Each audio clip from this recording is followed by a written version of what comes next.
Hello, everyone. Welcome to tonight's webinar. We're really thrilled to have you here. On behalf of Data Science for Everyone, welcome to Tools of the Trade Coding Approaches. This is the second part to last month's webinar where we introduced some non-coding tools that you could use in your classroom to get students working with data in meaningful ways. And we're really excited with all of um, the momentum we got from that. We decided to do a coding approaches, and that's what we're going to talk about today. While we wait for a few people to join Zoom, we do invite you guys to introduce yourselves in the chat, share your name, maybe your organization or school, why you were interested in joining the event today. It's really good to get some connections flowing because, as I'm sure you guys are aware, sometimes you need some help when your code goes wrong. My name, I'll get us started, is Hannah Kurzweil. I'm the community manager for Data Science for Everyone. In case you're not familiar with our organization, Data Science for Everyone is a national initiative working to bring data science education and data literacy into every K-12 classroom. It was originally catalyzed by a Freakonomics podcast, but the push for data literacy has become a national movement. Um, we are really excited to back up this slide with action by highlighting some phenomenal coding approaches and resources that you can bring into your classrooms, as well as building community with like-minded educators.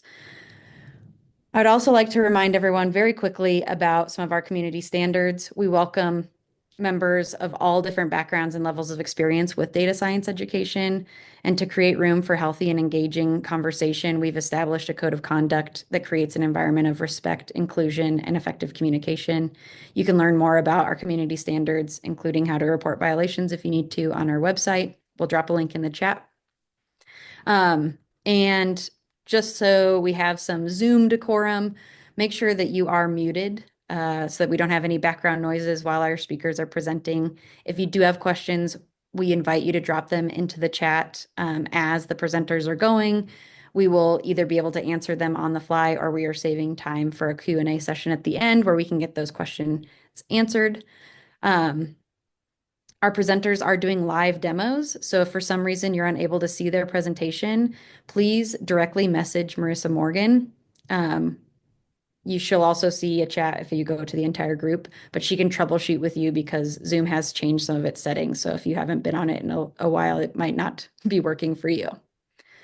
With that being said, let's get going. We're going to further expand how educators bring powerful data analysis into their classrooms by dipping our toe into the world of coding tonight. I'd like to take this opportunity to invite you to put in the chat whether this is your very first time delving into this realm or if you're an experienced coder and you're just looking for some more ideas. Regardless of where you fall on that spectrum, we believe that tonight's webinar is going to help you along your coding journey. So we really appreciate your time. Okay, I'm going to stop stealing all the airspace. I'm going to introduce our speakers for tonight. Our keynote speaker is Dr. Michelle Wilkerson. She's an associate professor at UC Berkeley School of Education. She studies how young people learn with computational representations, such as data visualizations and simulations, especially in understanding complex scientific and social issues. As director of the Computing, Reasoning, and Expression, or the CORE lab, her work has been recognized and awarded for contributions to research in learning technologies.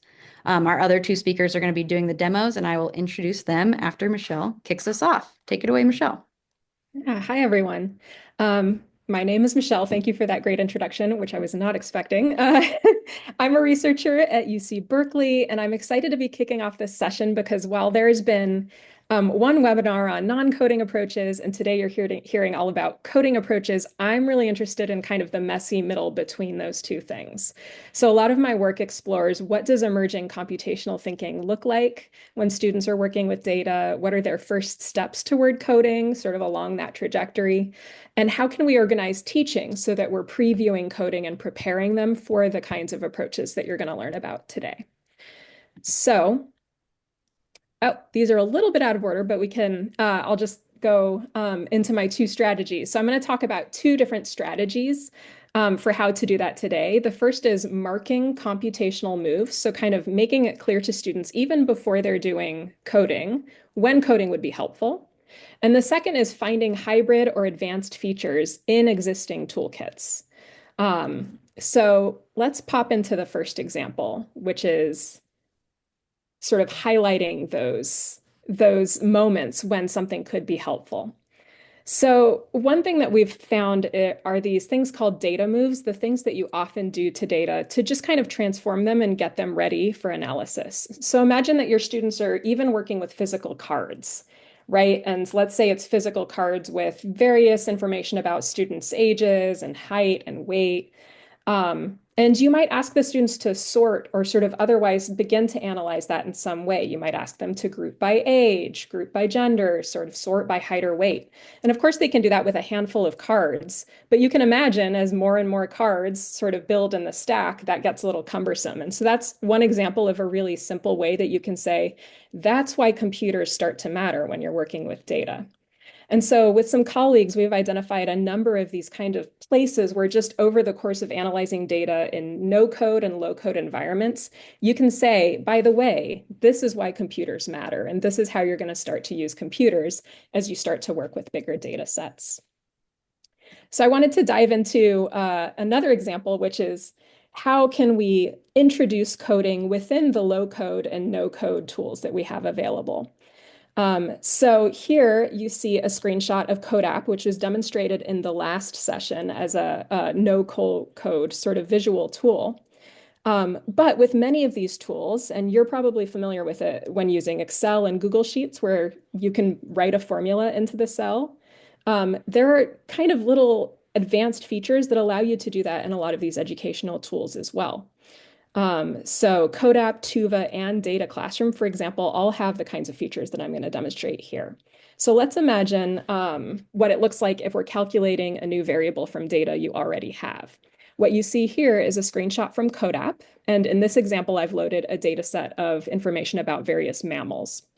And we have information about how much sleep each mammal gets per day as one column, and we have information about their total average lifespan in a different column. So we can imagine that we might get curious and want to calculate the total number of hours that each mammal spends asleep across their lifetime. And so if we click to the next thing here, you'll see an animation that shows how you can do that using a sort of advanced coding feature within the CodeApp system. So we'll wait for this animation to cycle back to the beginning and we can talk through here what's going on. Okay, so here we see the lifespan column and the sleep column. So that's the number of hours of sleep per day. And I create a new column. And then I just right click on that column and select Edit Formula. And like many coding tools, I can enter variables, I can build a formula, and it even, you'll see, will pop open options that I can use in building my formula. So first I'm multiplying the number of hours of sleep times the number of days in a year, and then I'm multiplying that by the lifespan. And I just click on these to show you that there are a number of functions available. So it's not just basic math, you can also look at dates and transform dates or other things. And then I click apply and I have a new column of data that's a live calculation for each row that shows me the amount of sleep that we might expect for each of those mammal species. So I'm just going to stop there, but I hope that this got you interested, excited, and kind of how to get kids dipping their toes into coding even before you might take some of the more robust approaches that you're going to see today. If you have any questions, I will drop my email into the chat. And I also have more resources on our website, which I will also drop into the chat. I'm excited to see the coding approaches now. We've kind of whet our appetite for that, so I'll pass it along. Thank you so much, Michelle. I'm now going to hand it over to rock star teachers we have brought in today, Victoria Marsh and Tyler Haslam. Victoria grew up in Los Angeles. She earned degrees in applied mathematics, physics, and economics from CSU Long Beach. She later relocated to Utah to pursue a graduate program at the University of Utah, and she now teaches secondary integrated mathematics 3, an intro to statistics class, and data science at Taylorsville High School in Salt Lake City. She's really passionate about building community with her students and designing curriculum that empowers them to bring their identities and experiences to the forefront of their learning. Our second speaker, Tyler, also graduated from University of Utah with degrees in math and teaching. He is now teaching data science courses, amongst other things, also at Taylorsville High School. And he's working on a team with Course Kata to further develop their data science textbook. So I'm going to hand it over to Victoria. She's going to start us off here. Take it away. Correction, Tyler was at Taylorsville, and then I went there, and he went to Granger. So we're at different locations now, but Left. Yeah, same sorry for district. not updating you. Um, Thanks for that background. I will say that I feel like I do have a strong background in applied mathematics, and so that maybe lends to my excitement about data science. But this curriculum that I use doesn't have like any prerequisites for teachers. I feel like that's like stopping the promotion of data science, and same with this mentality for students as well. So I know when Tyler and I did our data science pilot with the State Board of Education at Utah, many teachers were scared to do the coding aspect of data science. Maybe we're comfortable with math, maybe we're comfortable with the statistics piece, but then with coding, that was kind of the main fear that was voiced through that pilot program. So I want to share the slides, I guess we're doing first, and kind of give you an overview of the couple activities I'm going to show you. So first, starting with the curriculum that I use for our data science class is through YouCubed. So Dr. Joe Bowler, Kathy Williams, great open floor, high ceiling activities. It's really easy to grab activities or units and supplement. So whether it's a computer science course, data science course, statistics, math course. So it's not necessarily curriculum like beginning to end that you have to implement. So that's always a nice feature as a teacher looking for just fun activities. And this is coming from Unit 2. So their first unit is less technology. The first project they're doing is a data visual where they've gathered data on their own life and they're drawing a visual like a postcard. It's about the Dear Data project. It's pretty fun. You should check that out. It's students come up with some creative ideas. Then it slowly lends into CodeApp, which we just saw an activity with CodeApp. Very student-friendly space. And YouCube's approach to teaching that technology is you've got like 5 minutes to play with it, come back and share something you've learned. There's like no direct instruction on here's what CodeApp looks like. So that's just kind of teaching to how user-friendly CodeApp is. And then in Unit 2, we analyze a large data set from the American Community Survey, the same entity that gathers data for the census. 10,000 rows of data. And Colab, kind of what Michelle was saying, we preface the reason we're going into Colab is because Google Sheets and CodeApp don't make us a nice little box plot, I guess. CodeApp stops working with large data sets. So they kind of experience that tech issue as well, which lends nice to like, hey, we're moving to another platform, moving to another platform. So YouCube does a lot of different software and programming. So we need Colab to create a box plot, and we're going to be grabbing somebody's code that's already created. We're not creating it, we're just running it. And so there are two intro activities to Colab, which is a Google coding space that uses Python language, before we actually go to implement it for our Unit 2 project. So these are like these introduction activities. There are videos that are included with them. I post them for my students, but I tell them they don't even need to watch them. We're really pushing play, and you'll see that in a second. So with that, I've included some supplemental like challenges that I give my students for those who are interested in playing around with the code. But with the YouCube data science curriculum, they really are like, here's the intro activity. Okay, cool. You know how to use it. Here's the next intro activity. Awesome. Now we're going straight into applying it to our project. Some students pick up on it fast. Others have a desire to actually code and program and want to play. So I've created some challenges, and I'm just gonna I think briefly go through those. So the first intro activity, the point is to learn how to input. So you'll input your name and your favorite color. And then the second activity is for you to learn how to import a library and select a value with a slider and then select an option from a drop-down menu. So those are like the objectives of these activities. So this first thing we talk about is you can have kind of text boxes inside of your Colab program, and then you'll have little code boxes. And so you know it's a code box when you see a little play button, and so you can click play, and then it's asking, what's your name? And you know you're done because you have a green check mark. The next part, you run it, and it's brought down your name. What's your favorite color? And I can type that in, and it's taking a second. I'm at my friend's house, so the internet was like giving me issues earlier. Let me try to enter again. Maybe I didn't enter. So I know that I've run through both of those codes, and that's it. That's the first activity. So students are like, wait, I'm done. Because really, you're learning this pushing play button is how we run code, checking to see if it's been run. So really soft intro. And then the supplemental challenges that I have for that activity, if students are interested, is we can edit the text. Maybe you want to add a greeting to it. So I'm going to go ahead and just do that real quick.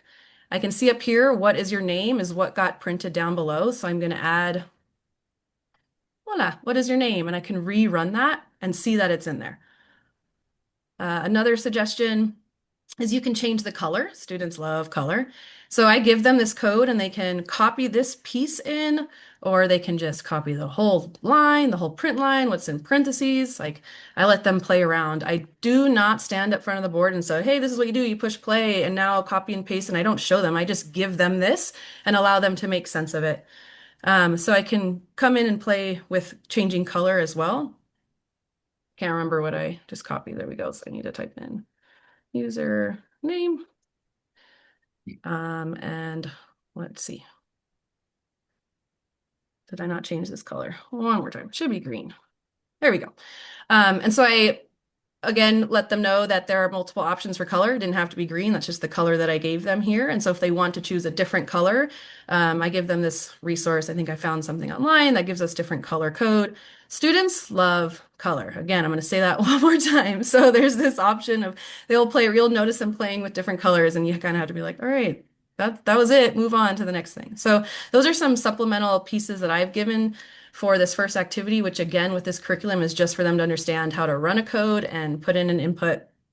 And then the second activity, let's run that one. It's a little bit longer, but they're not doing too much more. So again, they can read through the text options. They must import this library, and that's something that they'll often kind of skip and not see. And then later they'll get an error message. So this stuff is awesome. Like we love these mistakes that students kind of make so that we can talk about it to the class and be like, not a big deal, keep moving forward because you are guaranteed to make mistakes and get errors when you're coding. So it's important to make that feel safe for students. Again, that's probably why I don't lecture through each thing to make everyone do it exactly the way that it should be done, but it's to get that kind of natural kind of problem-solving mentality for students to go through, especially when they're hitting mistakes. So we're going to run this library. This sometimes takes a little longer than I'd like. But then you can see down here, they're going to be plotting rose curves. There's even a link to teach them what rose curves are if they're interested. They can drag a slider, so they're encouraged to change this. I ask them to play a little bit with the value for K and find a pattern as to what's going on, because my students often don't have this mathematics learning yet. So we've selected K and we have a nice little picture. We can change that again, push play, see another rose curve. And what happens if we change from even to odd, like what's going on, and having them kind of think about that just for fun. But again, the point is for them to learn how to run through this little activity. And then they get to choose a color. So orange is my favorite color. I'm going to push play. And now that curve is in orange. Yay, I'm done. What I wanted to do is kind of highlight the language that you're going to see as a teacher through the UCubed curriculum and the way that they support kind of students navigating through data science. Most of what you'll need to do in Colab is just like what you've done up until now. So everything I've shown you, just push and play, and it's very simple. Importing libraries and functions, picking values with sliders and drop-down menus, and running and returning cells to see the results of code. But you're free to play with the code in these Colabs. If you have some extra time, there's some optional things hidden in the comments of the code cell right above. And so they can start to push show code and actually maybe see what's going on. Feel free to try and find these if you'd like to explore more or change the code in other ways. It's easy to break the code this way, but that is a normal part of coding. If you want or need to get the code back to the original way you found it, you can just refresh the page or use the link again. And I love that. I love that. I love that. So some of the challenges I built for this were just kind of added were maybe add a new color. And it looks like this. It's like add a new color. The hint is just to push show code. So when they push show code, ideally they're seeing the colors here and they can just go ahead and add a new color that are one of the three that I gave them. And they can once they add that code, you can see that there. And if they want, they can choose that color that they just added, but now they can see that I've changed it to gray. They can add these other colors if they want, but of course, what I give them is another resource for all of the named colors in this library. And there's quite a lot. So right now I'm a fan of like mint green, so maybe I'll try dark sea green. And I can go back to that same place and just name it the way that it looks. And guess what we get mistakes with? Putting in spaces, capitalizing, and it'll tell you right away. So if you tried to do a space, it'll tell you like, that's an issue. Oh, well, it did earlier. Maybe it's not right now. Okay, so dark sea green and you'll see dark sea green. Really nice. Um, so multiple colors there that they can choose from. The other idea I put in there was like maybe changing the maximum that K can be, or the number of petals you have on your rose. So coming up here, you'll need to open that code as well. And you can see here max, and we can change that to 20, and all of a sudden we can now drag further out. 19, let's run that. Wow! And so they can kind of play with that. And of course, like let's do a lot. Ah, I get excited about that. So again, these are just introduction activities for this Colab platform. I will say the one caveat here for me is our district, Google changed some of the privacy settings. This is a Google program, and our district blocks Colab now because the users need to be like 18 and up. So not sure if you're going to have that issue, but you can take some of the code from these activities. Like I'm able to log in and use it to have students access this in a different space if Google Colab is blocked for you. But yeah, those are my quick little activities. Tyler, tag, you're it. Yeah, this is a good place to pick up because where Google Colab fails us, Jupyter Lab can pick up some of the slack. So let's go back to the slideshow real quick.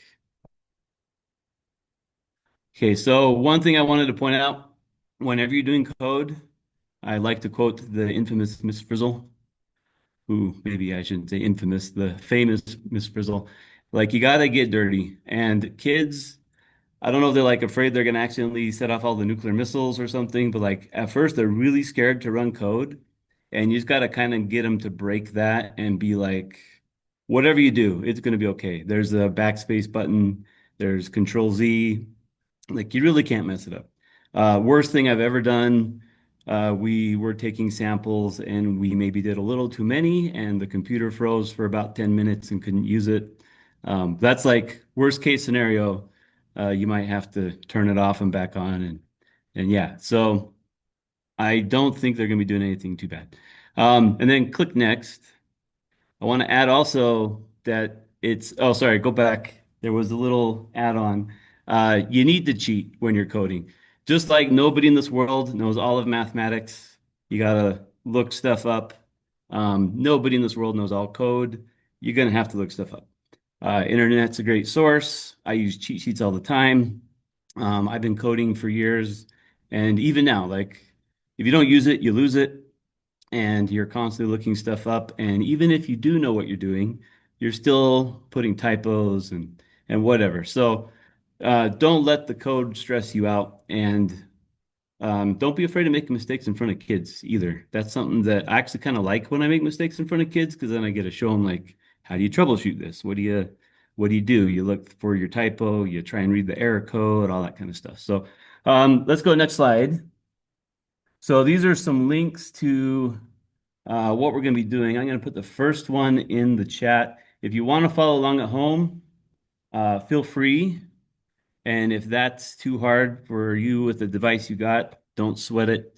I can send this out, or I guess you guys get access to the slides. You can come back and try it out on your own.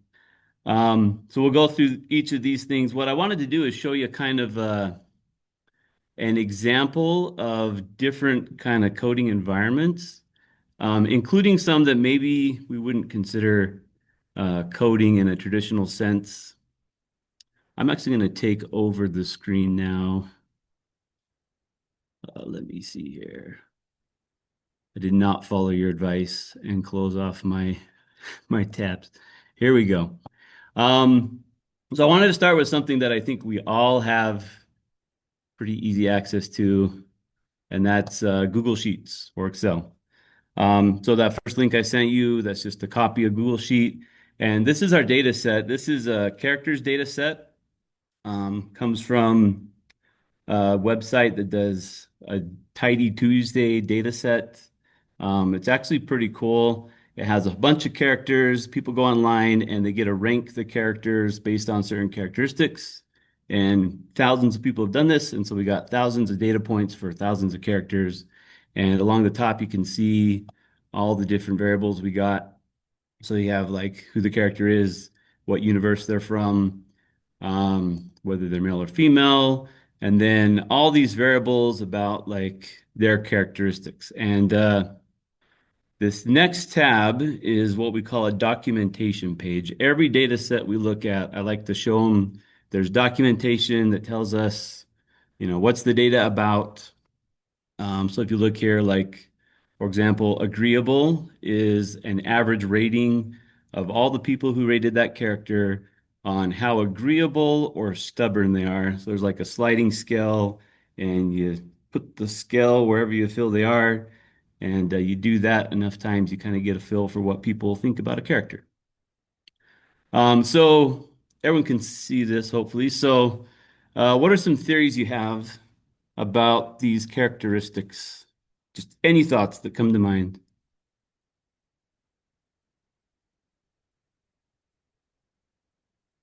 And I can't see the chat, so if someone wants to watch that.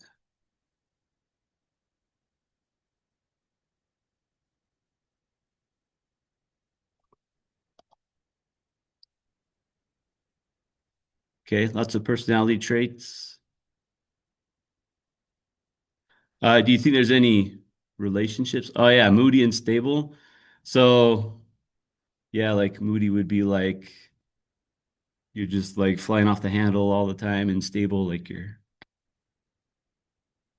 Yeah, we could do box plots with them. What other displays could we do?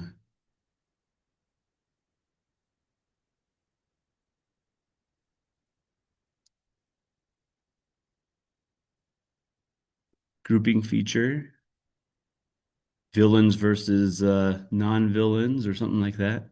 Compare two traits. So let me ask you this. This is much more directed, but what do you think makes a character likable?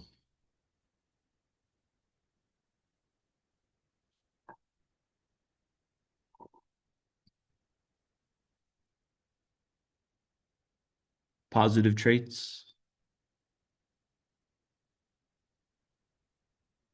So I'll just kind of show you some stuff that kids think of. High on positive or negative. They're relatable. So relatable, I believe that's a variable somewhere in here, maybe. Respectful, self-assured. So we can come up with all these theories, like, for example, self-assured. So maybe a character is more likable if they're more self-assured. Now, likable is not a variable in this data set, so I'm going to use lovable as kind of a surrogate variable. So I'm going to write this word equation. We're going to say lovable equals self-assured plus other stuff.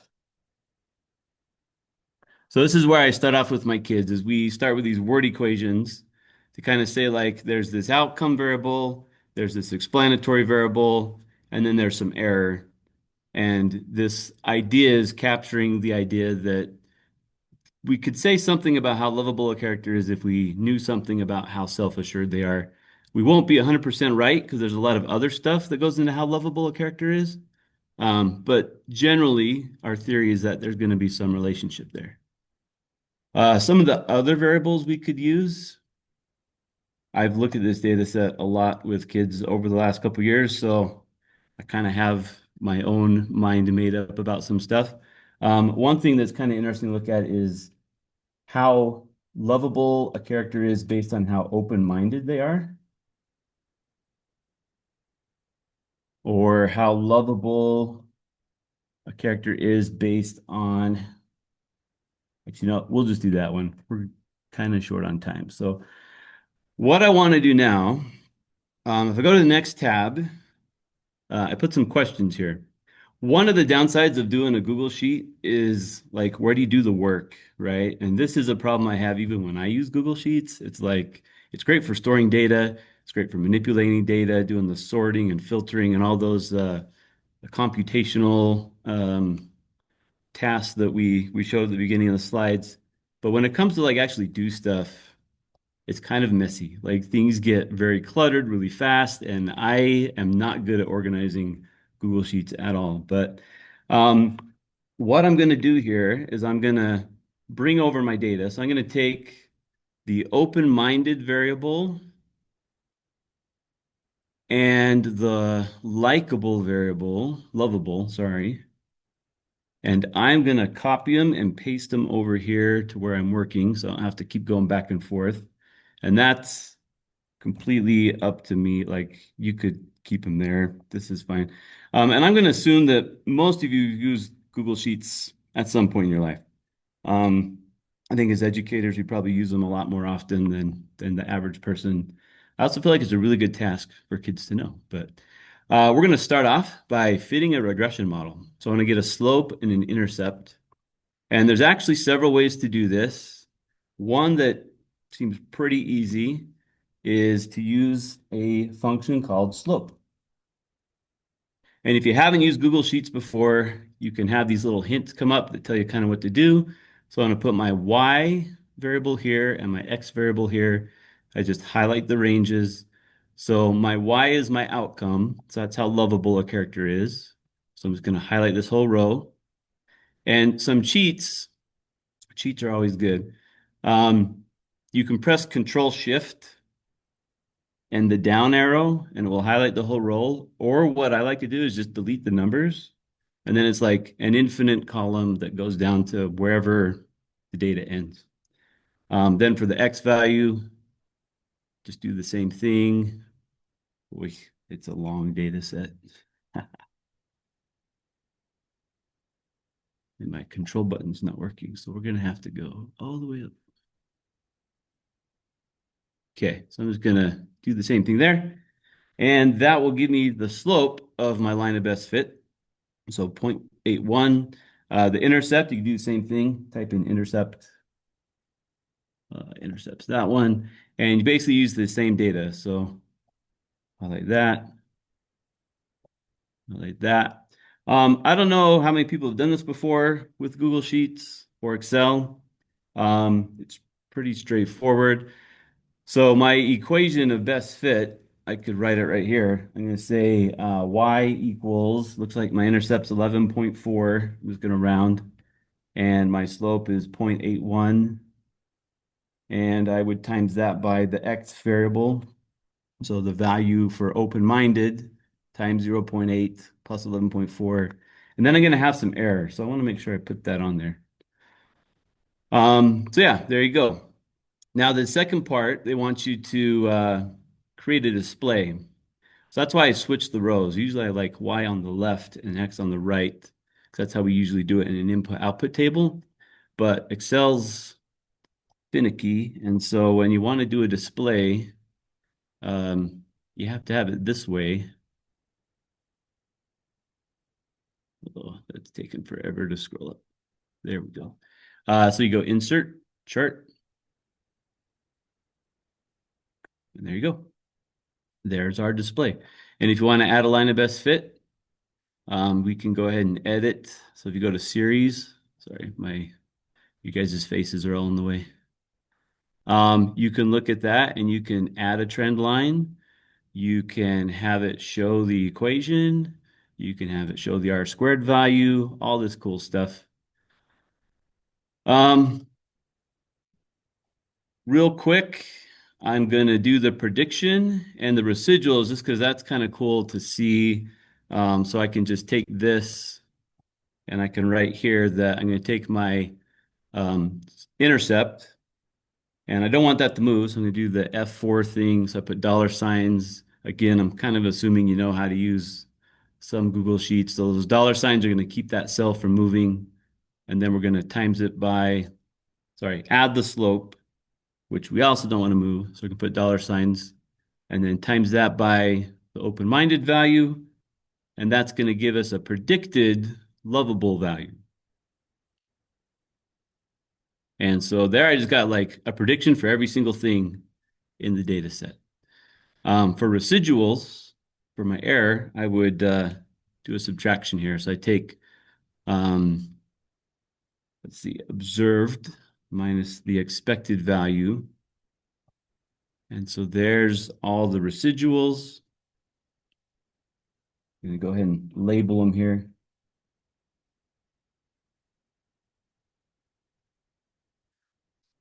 And so now a question that you might have is, well, how good is our model doing? Like, are we pretty accurate? Are we off by a lot? So one thing I like to have kids do at this point is have them add up the residuals, because that's like the most intuitive way of finding out how good your model would be to add up how wrong you were, right? So we invite everyone to come down to the bottom and add up everything in that column by using sum. And Google's pretty good at guessing what you want to do. It's right that time, so I was told to do it. And you get 0. And we have this conversation of how this like always happens, right? It's kind of the point of a regression line or an average is that it balances your residuals, and they're always going to add it to 0 because you got the positives and the negatives are basically canceling each other out. So that brings us to needing to square our residuals.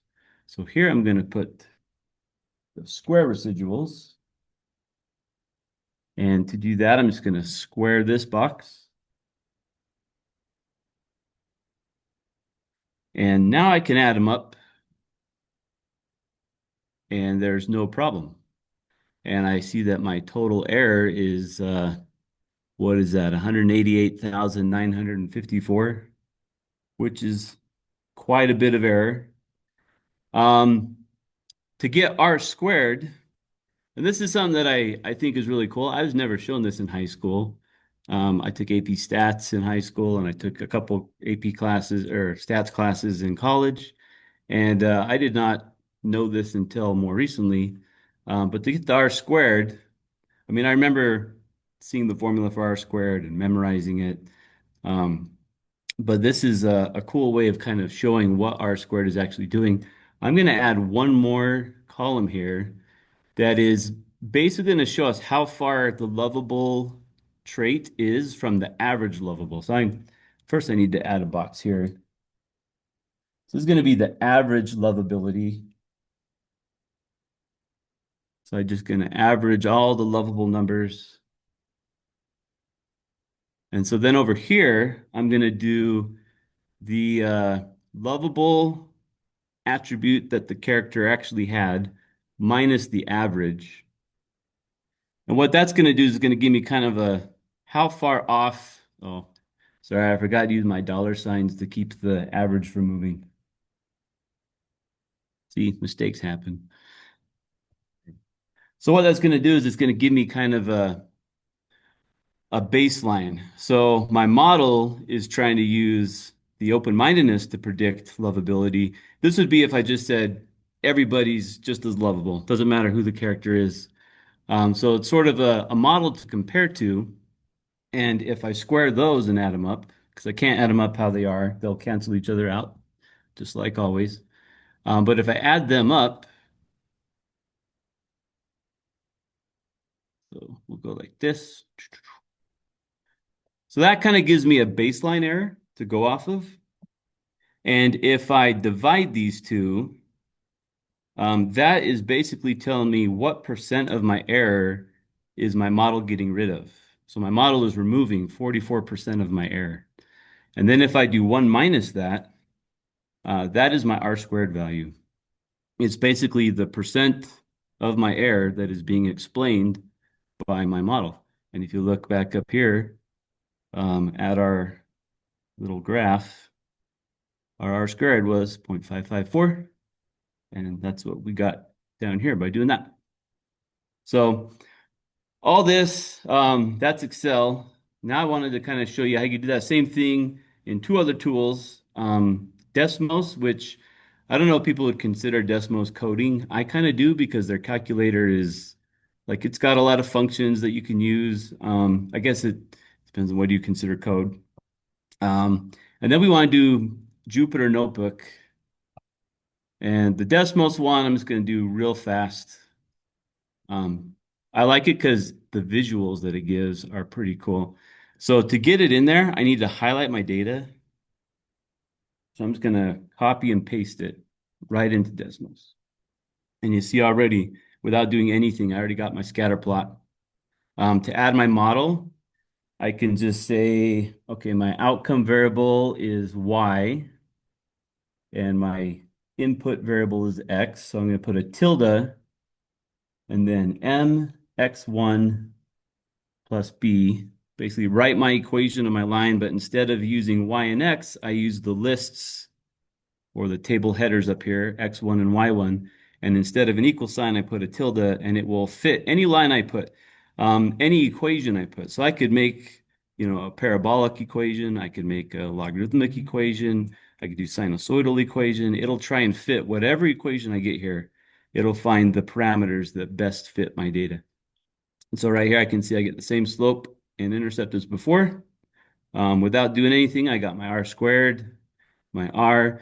One thing that is cool with this, though, is I can also get my predictions easily by just saying P for prediction. You could do whatever, but I'll do P. And then I'm just going to put M times X1 plus B.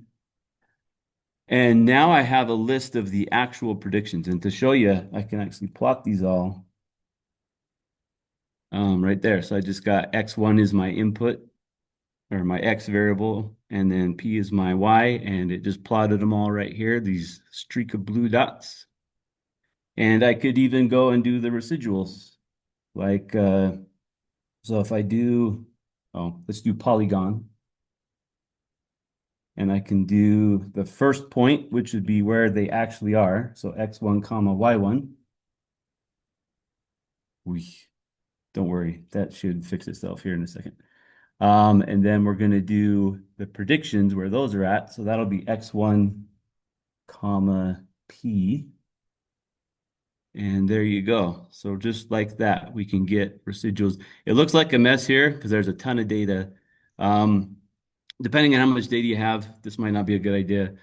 You could kind of make them a little more opaque. That's probably too opaque.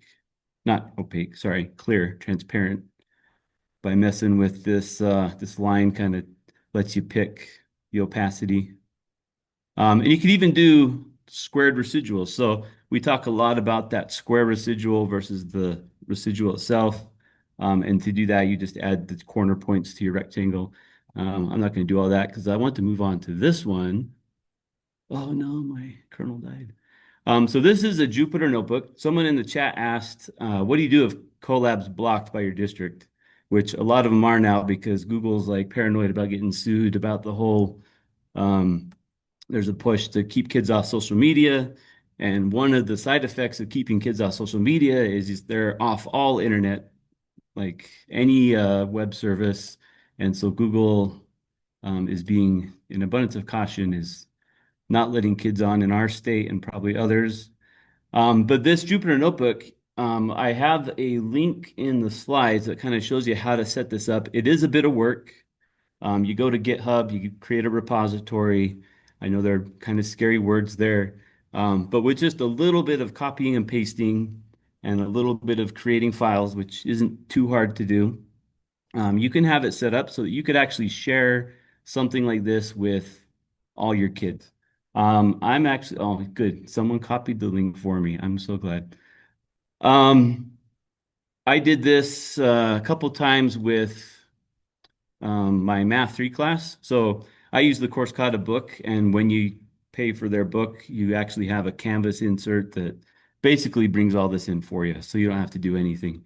But I wanted to do with my Math 3 kids, and I didn't want, to pay per student to do that. So we just went and did this and pushed the link out, and before we knew it, everyone was coding and having fun.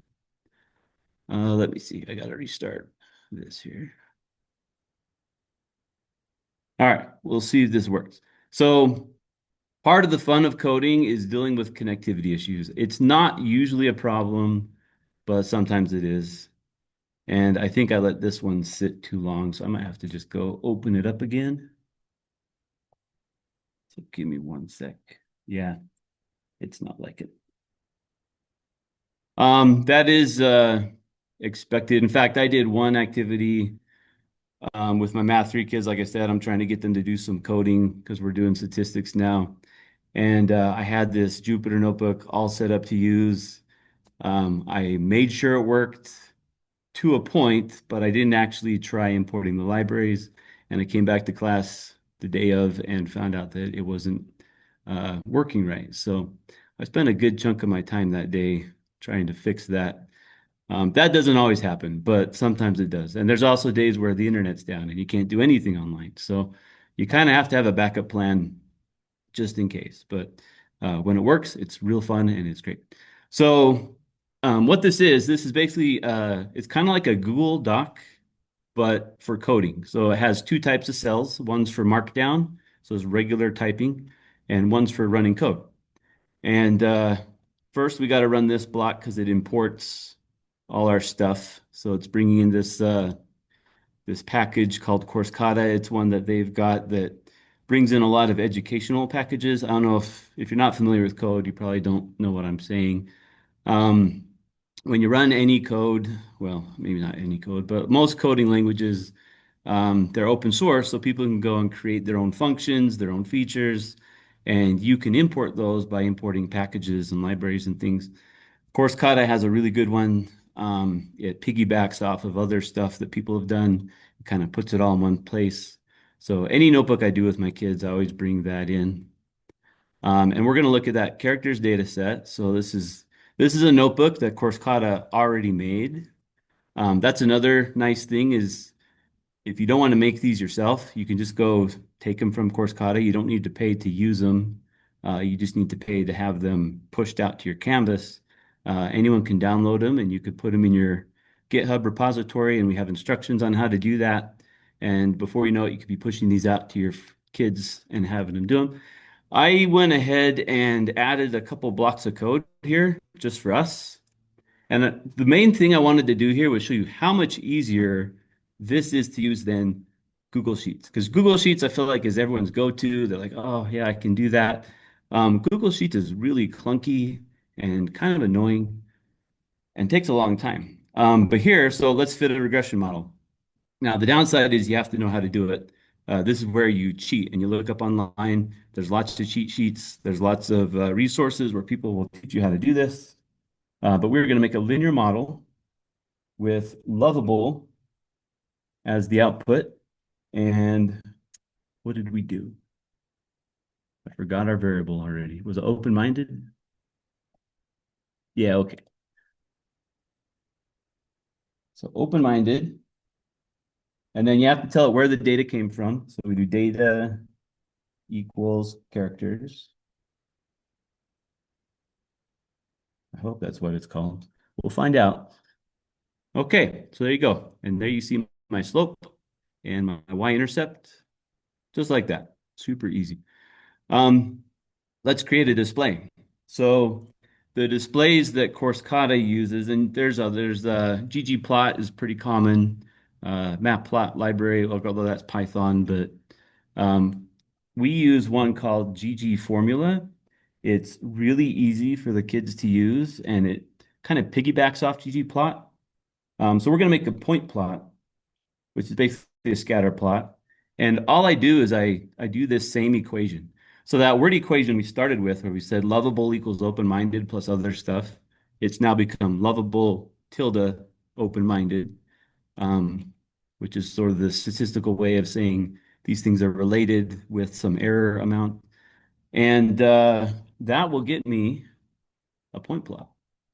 And if I want to add my model, oh, I got to show you this. Since Victoria mentioned the colors, kids love changing colors and stuff. I don't know why.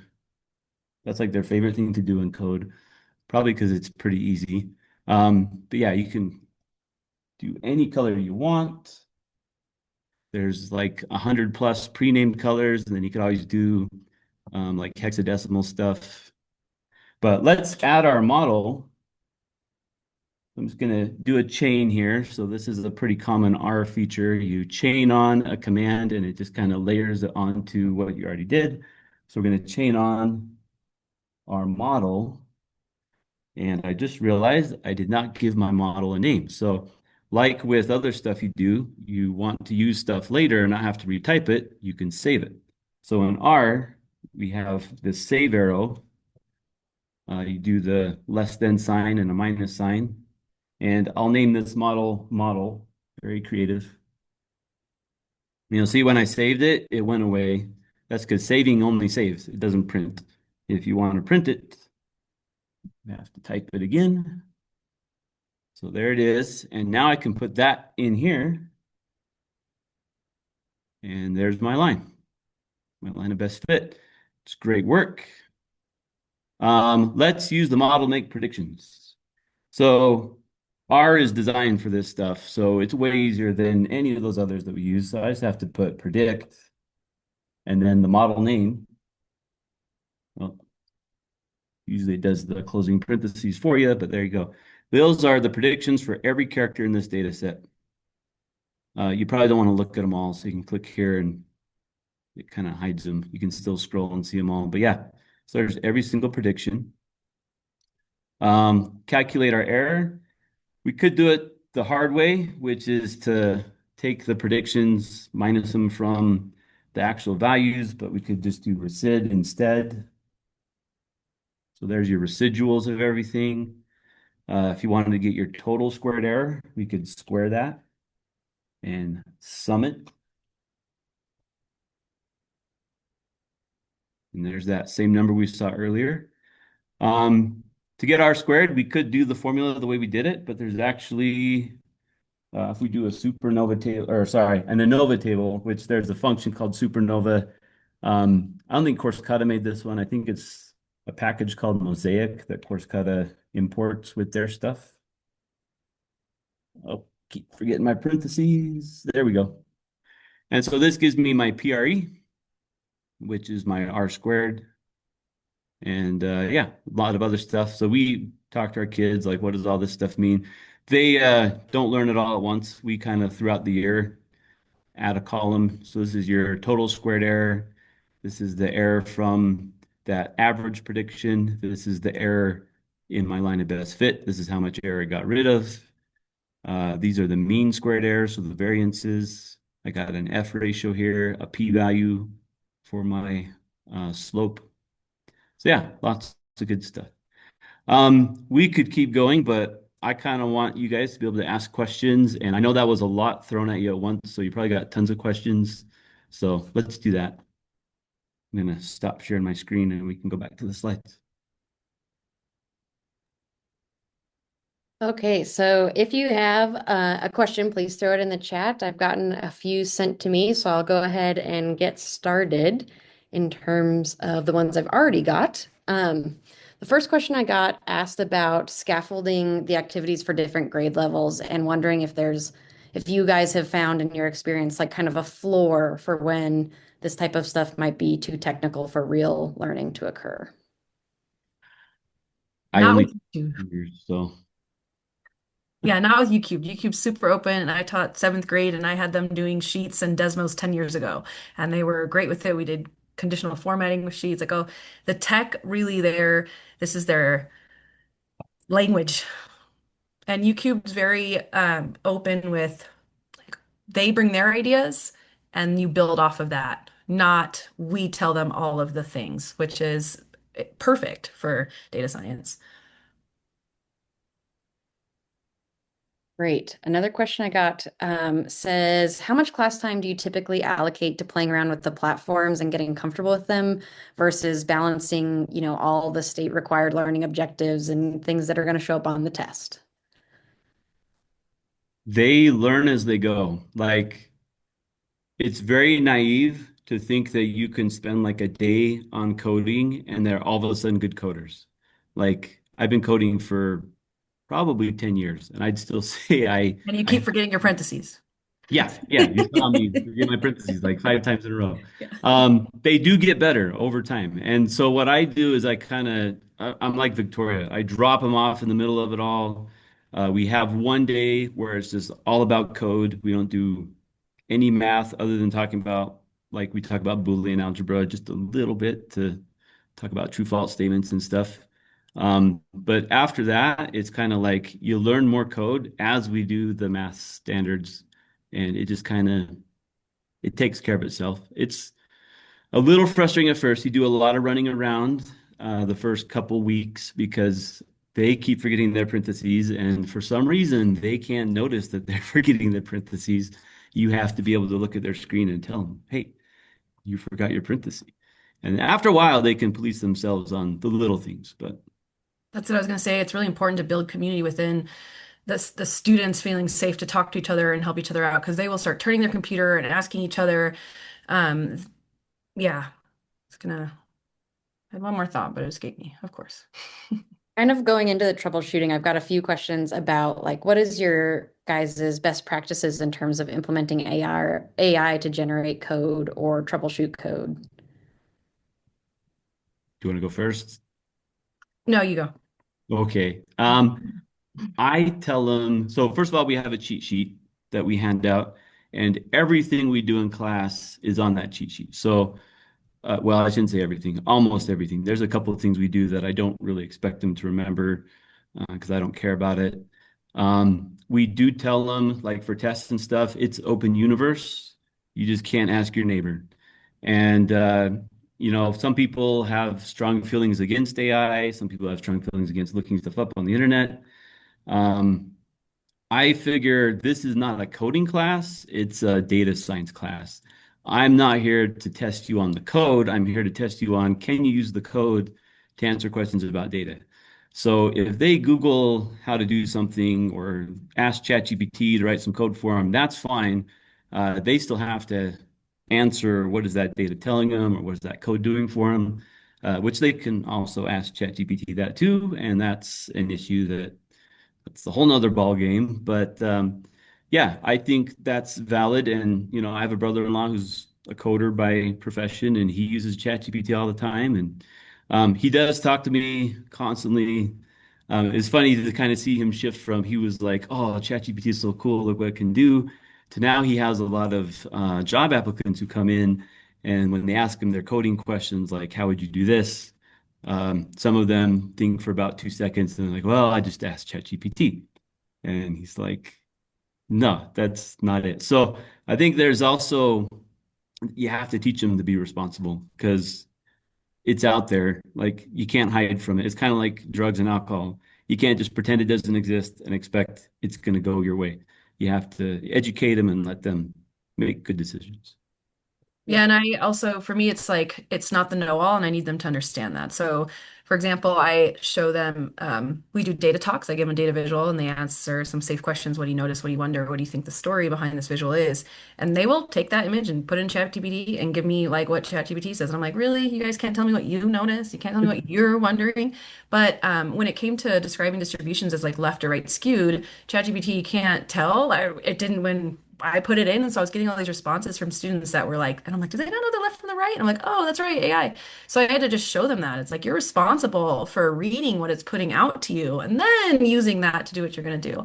And again, like Tyler, I'm teaching data science, not computer programming. My colleague teaches computer programming, is not a fan of AI.